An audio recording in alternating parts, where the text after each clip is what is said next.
Jesus was whole person focused. Jesus, as a model healer, tended to the mind, the body, the spirit. Jesus was restorative. Jesus listened.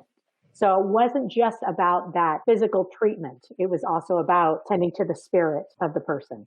And that's just so incredibly powerful.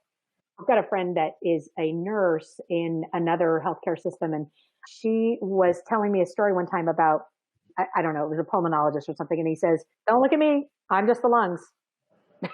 And so she was like, "Oh my goodness, is this how it is? Don't look at me, I'm just the heart." We need specialists, obviously. But if we can always keep in our minds the value of we're all together, not just our patients do we need to tend to heart, mind, spirit, but also to us, us as caregivers.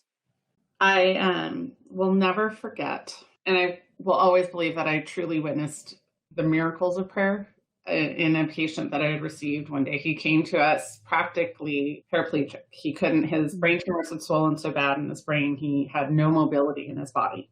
The wife was frantically trying to find how to charter a flight home because there was no way to get him home, obviously, if he can't respond to us, he couldn't even twitch a thumb. And as we're talking through their journey and trying to find out, I found, that they were very devout Catholic. And it was clear that we were facing the end of time with him. And, we had some steroids going into his system, which was our only treatment for what he had going on. But we had this incredible chaplain, Father Art. Father Art truly was a vessel of God. And that's just the only way that I can ever describe what it was to encounter him every day. He just truly was that essence of God's healing love everywhere he went. So I'd asked if he would go see the patient and his wife. He was there for 2 hours in there praying with them. And I still don't know to this day exactly what happened. The patient woke up that night, was able to get out of bed and use the restroom, was able to get on a commercial flight to get home the next morning. What? And this all happened after those 2 hours spent with Father Art. Now, did the steroids do their job? Likely. Maybe. Mm-hmm. That's a moment I will never forget. Because I think it was a combination of treating that whole spirit that was able to help us. Because the only thing he was first saying was he just wanted to go home. He just kept saying home. I want to go home.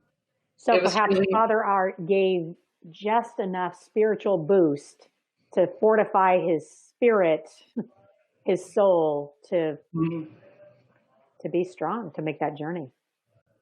Quite possibly.